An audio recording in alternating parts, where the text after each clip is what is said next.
आज मला एक अतिशय इंटरेस्टिंग गोष्ट तुमच्याशी शेअर करायची आहे. एडिक श्रीलंका नावाची एक संस्था आहे जी तरुणांना दारूच्या परिणामांबद्दल सावध करते आणि अशा पार्ट्या आयोजित करते जिथं कोणीही येऊन आनंद घेऊ शकतो. तिथे भरपूर खेळ, नाच, गाणं, खाण्यापिण्याच्या चांगल्या गोष्टी असतात, पण तिथे दारू नसते. तरुणांसाठी हा एक सुंदर अनुभव असतो की दारूशिवाय देखील जीवनाचा आनंद घेता येतो. तर त्यांची एक कर्मचारी होती जिने या सर्व पार्ट्या पाहिल्या होत्या.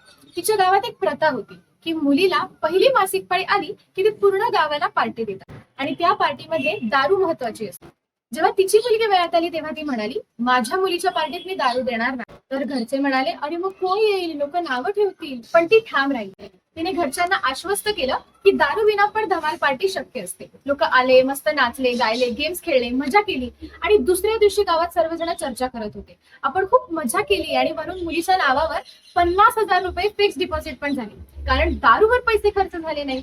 तेव्हापासून त्या गावात कोणत्याही मुलीच्या मेनारकीच्या पार्टीत दारू दिली जात नाही आणि सगळ्यांची फिक्स डिपॉझिट बनवली जाते. जर हानिकारक परंपरा स्थापित होऊ शकतात तर चांगल्या परंपरा देखील स्थापित होऊ शकतात. फक्त एका उत्साही व्यक्तीने पुढाकार घेण्याची आवश्यकता आहे. मला आशा आहे की तुम्ही सुद्धा पुढाकार घ्याल आणि तुमच्या घरी खूप मजा येईल अशी एक मस्त पार्टी आयोजित कराल जिथे दारू नसेल, जेणेकरून तुमच्या आजूबाजूच्या तरुणांनाही दारूशिवाय जीवनाचा आनंद घेता येतो याचा अनुभव घ्यायला मिळेल.